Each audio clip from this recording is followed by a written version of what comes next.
Upacara pengibaran bendera hari Senin memperingati Hari Pahlawan tanggal 10 November tahun 2025 segera dimulai.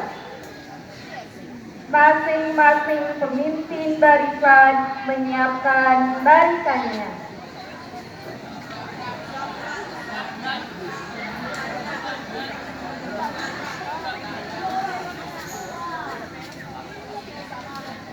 Pemimpin upacara memasuki lapangan upacara.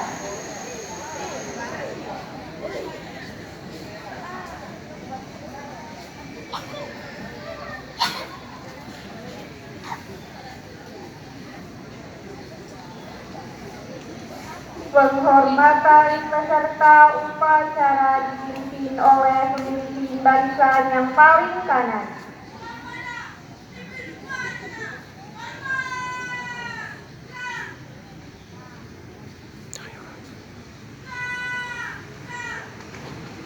Laporan masing-masing pemimpin barisan kepada pemimpin upacara.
Pemimpin upacara silakan duduk balik.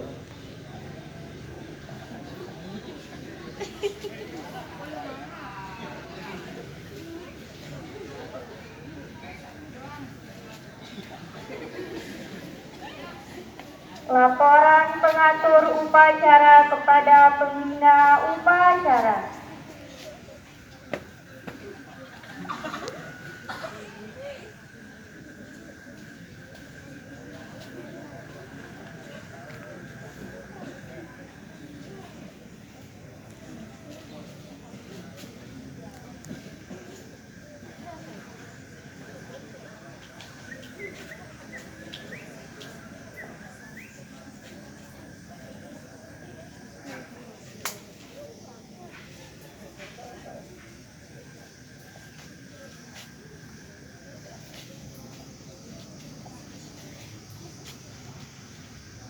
Pembina upacara menuju mimbar upacara.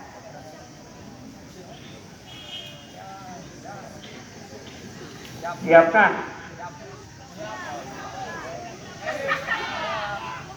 Bikin banget ini. Coba ganti pakai osis itu.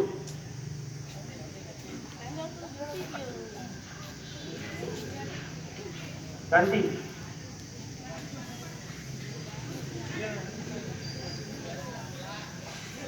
Penghormatan pemimpin upacara umum kepada pembina upacara dipimpin oleh pemimpin upacara.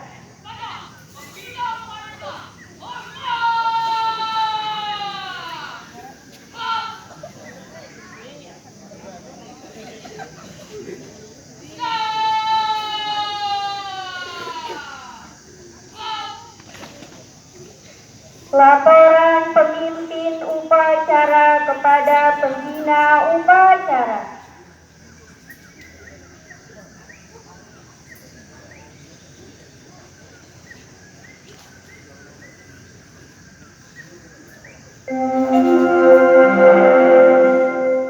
Saatnya jam pertama dimulai.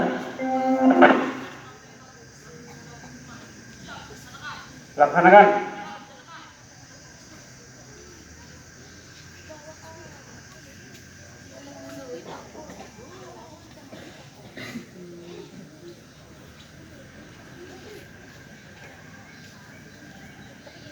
Pengibaran sang merah putih dipimpin oleh pemimpin upacara diiringi lagu kebangsaan Indonesia Raya.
Mengheningkan cipta dipimpin oleh pembina upacara.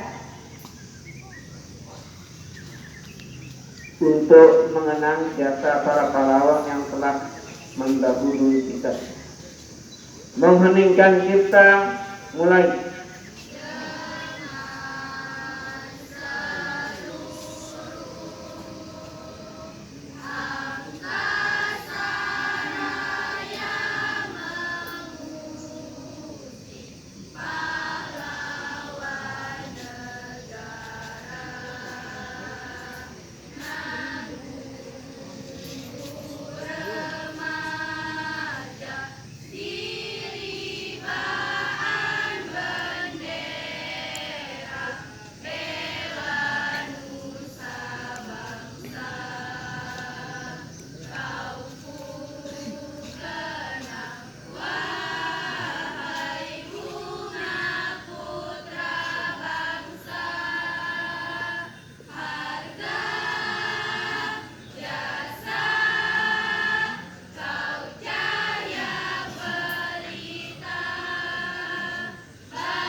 Selesai. Pembacaan teks Undang-Undang Dasar Negara Republik Indonesia tahun 1945. Undang-Undang Dasar Negara Republik Indonesia tahun 1945. Pembukaan bahwa sesungguhnya kemerdekaan itu ialah hak segala bangsa, dan oleh sebab itu maka penjajahan di atas dunia harus dihapuskan karena tidak sesuai dengan peri kemanusiaan dan peri keadilan.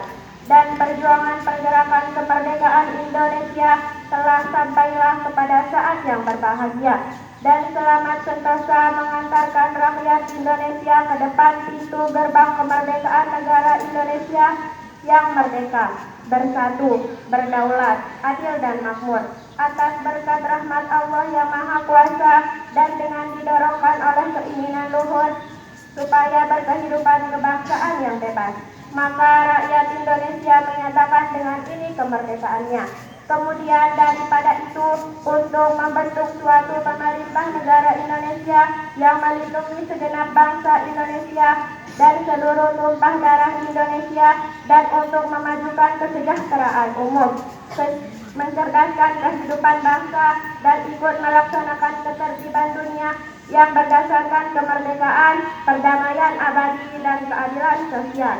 Maka disusunlah kemerdekaan kebangsaan Indonesia itu dalam suatu Undang-Undang Dasar Negara Indonesia yang terbentuk dalam suatu susunan negara Republik Indonesia yang berkedaulatan rakyat dengan berdasar kepada ketuhanan yang Maha Esa, kemanusiaan yang adil dan beradab, persatuan Indonesia, dan kerakyatan yang dipimpin oleh hikmat kebijaksanaan dalam permusyawaratan perwakilan, serta dengan mewujudkan suatu keadilan sosial bagi seluruh rakyat Indonesia.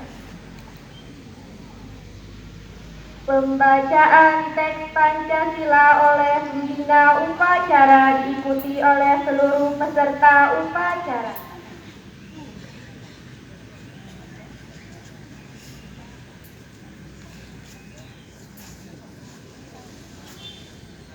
Pancasila. Satu. Ketuhanan yang Maha Esa. Dua. Kemanusiaan yang adil dan beradab. Tiga. Persatuan Indonesia. Empat. Kerakyatan yang dipimpin oleh hikmat kebijaksanaan dalam permusyawaratan perwakilan.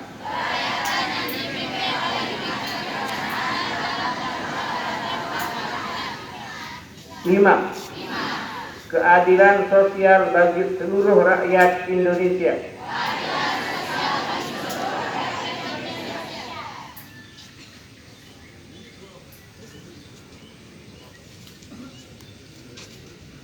Pembacaan janji siswa.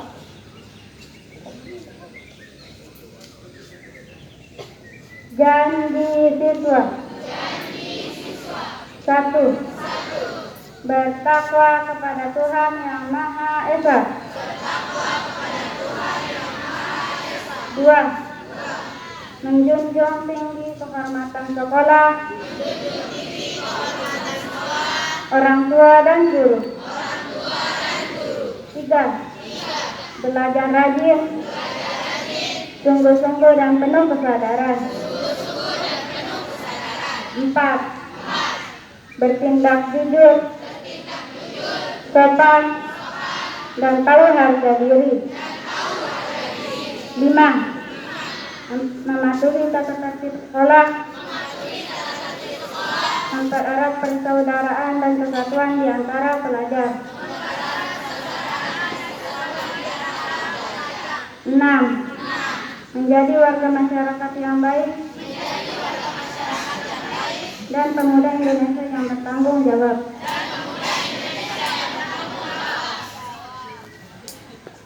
Amanat pembina upacara.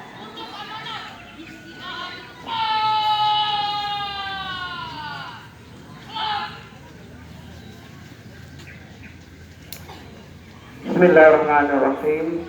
Assalamualaikum warahmatullahi wabarakatuh.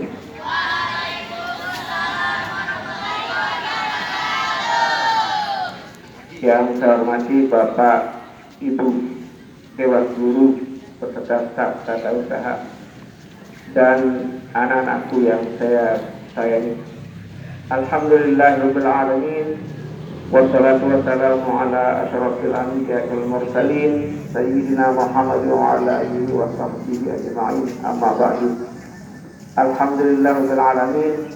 Segala puji bagi Allah Tuhan semesta alam yang telah memberikan kita kesehatan, kesempatan, kenikmatan, sehingga pada pagi hari ini yang walaupun agak mendung sedikit, kita bisa berkumpul di tempat ini dalam rangka upacara bendera, dan salah satunya adalah upacara bendera memperingati Hari Pahlawan 10 November.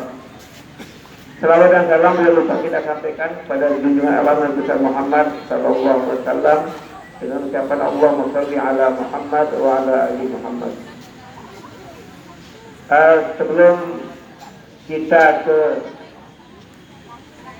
fokus kepada Hari Pahlawan, ada beberapa hal yang perlu Pak Guru evaluasi untuk kegiatan kita pada pagi hari ini. Yang pertama, ini untuk pemimpin regu. Perhatikan, regu yang kecil-kecil 2 tadi itu. Ada yang ketika disuruh lapor tidak mendengar, temannya sudah sampai baru itu maju. Besok kalau kamu tidak sanggup jadi pemimpin regu, tidak usah jadi pemimpin regu besok. Ini kelas 7 berapa ini yang pura-pura kedok tadi? Apa bunyi laporanmu? Kelas 7C siap, tapi begini siapnya. Yang namanya siap itu posisi siap ambil. Tidak ada satupun pemimpin regu yang siap tadi di situ. Tidak ada. Ada yang bersedekap, ada yang macam-macam tingkahnya. Laporan kamu tadi apa? Kelas 7B siap. Siap ya begini, posisi siap. Ini untuk hari Senin ke depan nanti kita lihat bagaimana posisi siap dari pemimpin regu. Ini kasihannya Hari Pahlawan nih. Tidak ada satupun pemimpin regu yang siap. Ada yang kakinya kebuka kayak orang istirahat. Kan kalian sudah diajarkan bagaimana berbaris itu, bagaimana posisi siap yang benar.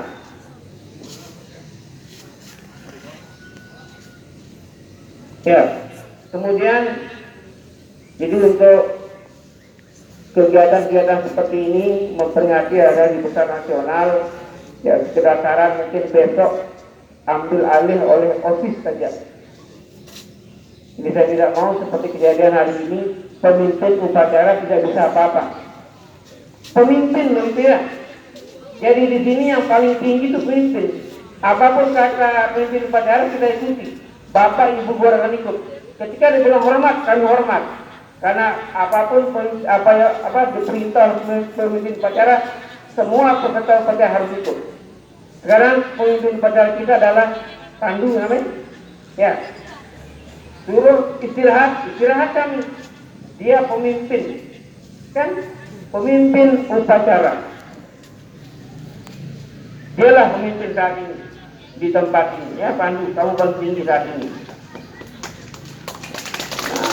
Maka jangan kalau pemimpin yang nggak tahu bagaimana siap, kapan apa-apa.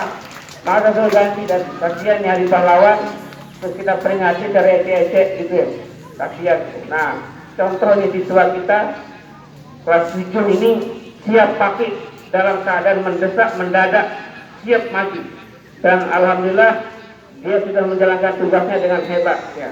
Terima kasih anak ya, Pandu, luar biasa. Ini calon pemimpin masa depan. Yakin saja, orang-orang seperti ini akan lahir jadi orang-orang hebat suatu saat nanti. Dalam keadaan kepepet, dia sanggup maju menggantikan orang.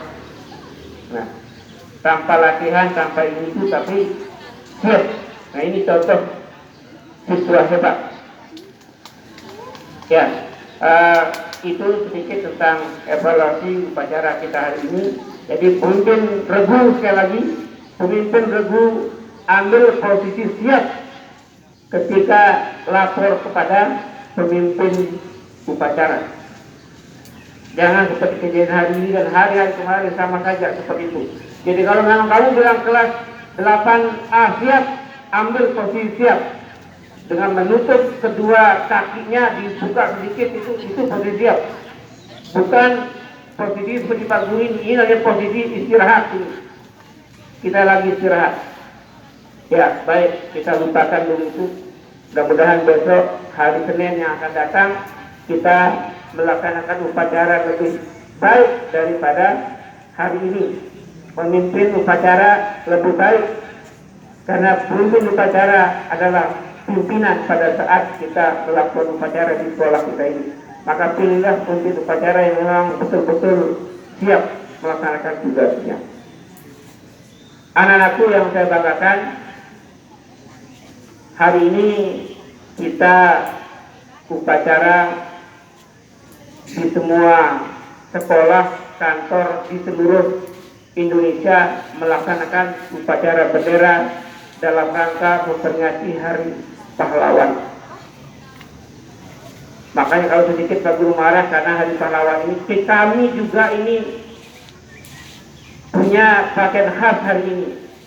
Kami pakai baju korpri ini untuk menghormati Hari Pahlawan. Karena memang semua pada hari ini menggunakan pakaian korpri ya bagi PNS. Nah, itu makanya saya katakan tadi spesial hari ini. Maka jangan sampai pemimpin upacara tidak bisa atau tidak bisa melaksanakan tugasnya. 10 November ini adalah peristiwa, perhatikan semuanya.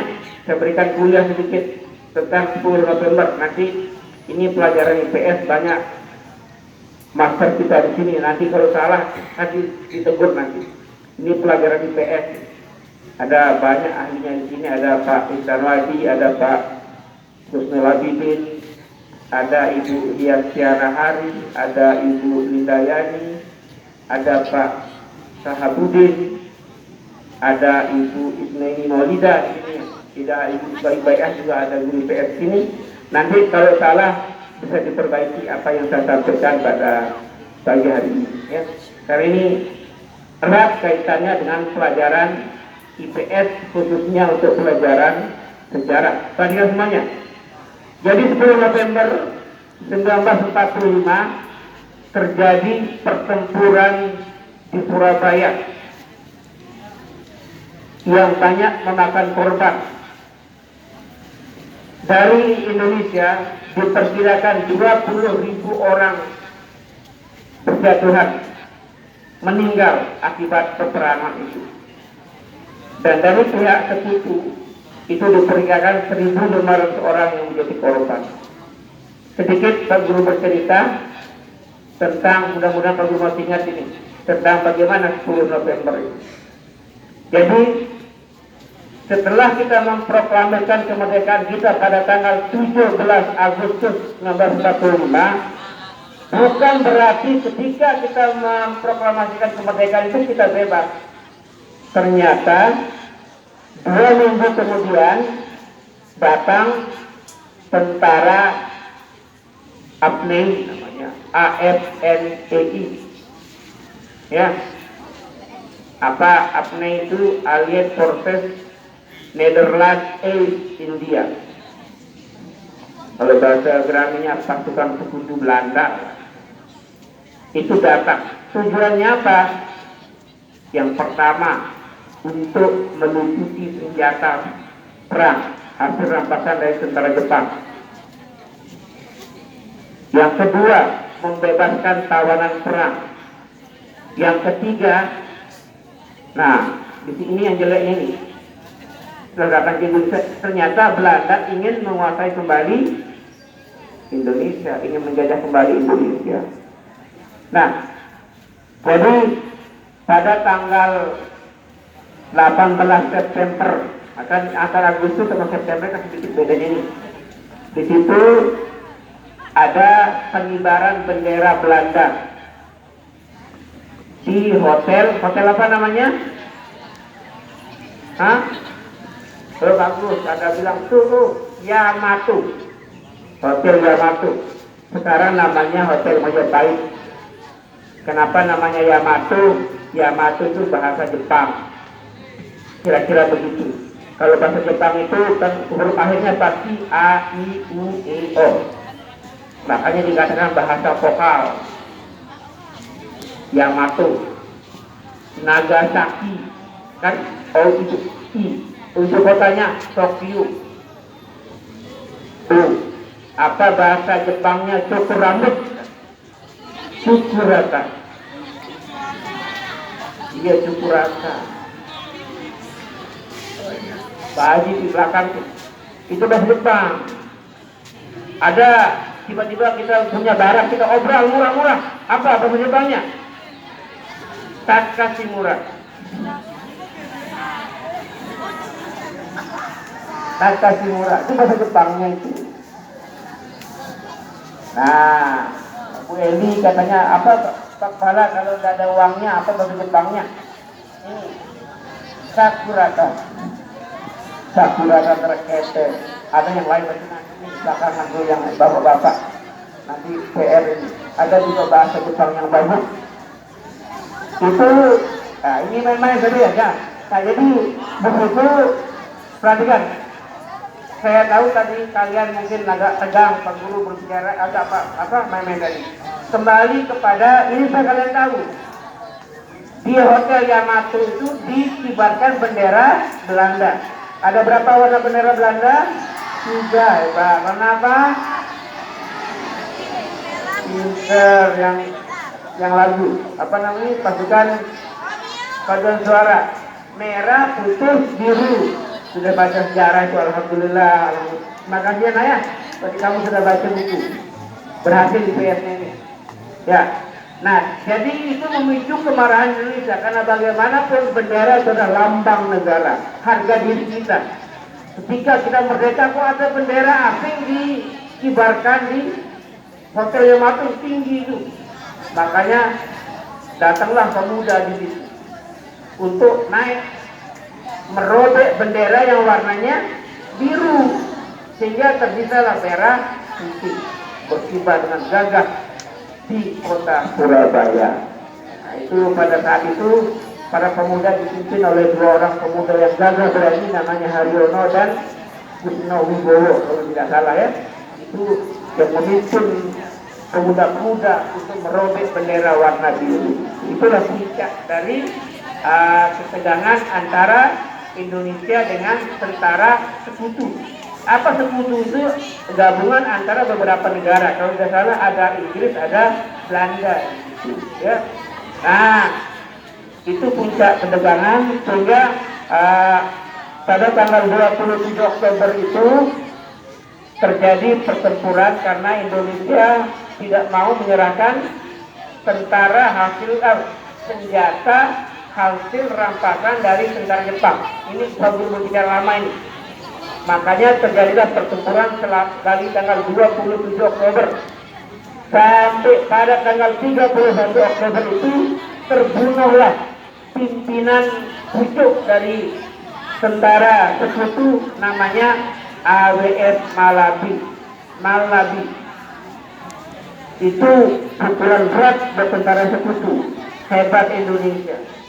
Coba perhatikan teori mana yang bisa membenarkan atau membenarkan bahwa bambu runcing bisa mengalahkan misalnya tentara dengan menggunakan senjata modern seperti senjata dari 30 cm bisa kita tembak orang. Kalau senjata bambu runcing dari jarak 1 meter baru bisa membunuh orang. Makanya pendiri kita itu dengan begitu jujur dalam mukadimah undang-undang